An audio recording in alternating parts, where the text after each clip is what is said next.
Hello students. Today we're going to look at section 3.6, which is equations in y equals mx plus b form.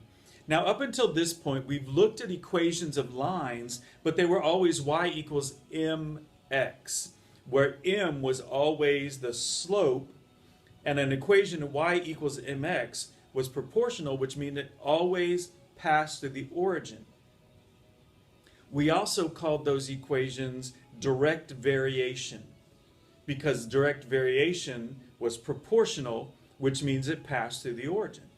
Well, today we're going to look at an extension of that, and that is equations y equals mx plus b form, and we're going to see where that b comes in, what the b is, and how we write equations from tables and graphs and everything in y equals mx plus b form. So we have y equals mx plus b. The m we know from before is the slope. Okay? We also know it's the constant rate of change, and we learned the other day that it was also the unit rate. So all of those are exactly the same thing: slope, unit rate, constant rate of change. The b is kind of new in graphing. I know we talked about it some last chapter, but the b is kind of new. B is the y-intercept. Okay? Now, I don't know why they call it B when it's a y-intercept, but that's just what it is. It's B, and that stands for the y-intercept. Now, what's the y-intercept? This is the point where the line crosses the y-axis. So wherever my line crosses the y-axis, that is B. For example, if I just have this and I have that line right there, this point right here is called B, because that's where the line crosses the y-axis. It's also called 0, B, because we know if it's on the y-axis, the x part of the coordinate is 0. So anytime you see 0, something, that something is the y-intercept. So let's look at some other examples of writing an equation in y equals mx plus b form. So here we have the graph of a line, and you might remember these from the activity we did the other day when we were trying to find slope. We have a line, and we can figure out what the slope is using rise over run. So let's do that. I'm going to start here, and I have to go up 1, 2, 3, 4, 5, and to the right 1. So I know that m equals 5 over 1, or just 5. Okay? But what about the y-intercept? Where does this line cross the y-axis? So I look, here's the y-axis, and it crosses the line right there. Well, what point is that? Well, that's 0, -1. So b equals -1, because that's the point on the y-axis where my line crosses.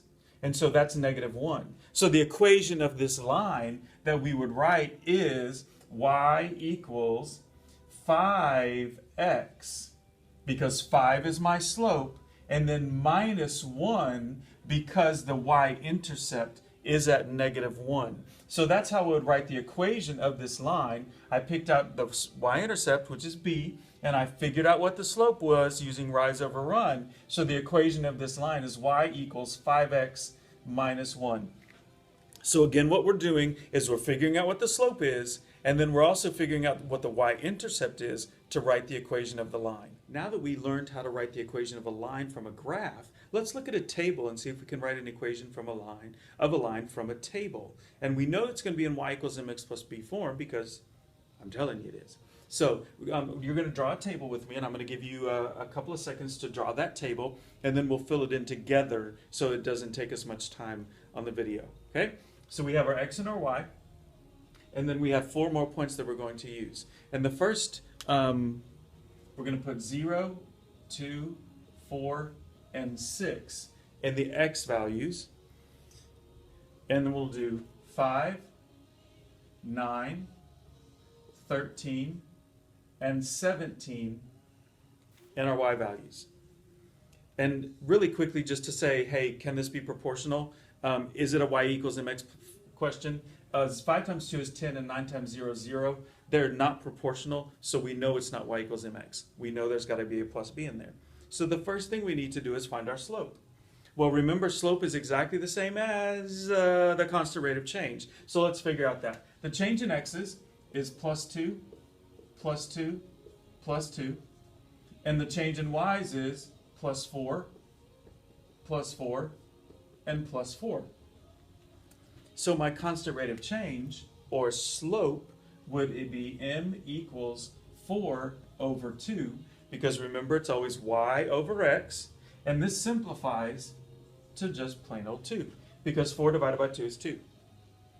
Now the tricky part next is figuring out what the y-intercept is. What does b equal? Now you'll remember from a couple of minutes ago that the y-intercept always has an x that is 0 comma something. Do I have a point that is 0 comma something? Why, as a matter of fact, I sure do. 0 comma 5. Whatever the y value is when x is 0 is my y-intercept. So in this case, I know that b equals 5. So I have my slope and my y-intercept. Now I can write the equation y equals 2x plus 5. That's the equation of the line that has all of those points in it. And here are your practice problems for tonight's video. First of all, write the equation of a line when the slope is negative 4/3 and the y-intercept is negative 2. The second one is write the equation of the line in y equals mx plus b form using the information in the table. First find your slope, then figure out what the y-intercept is, and then plug it into the equation y equals mx plus b.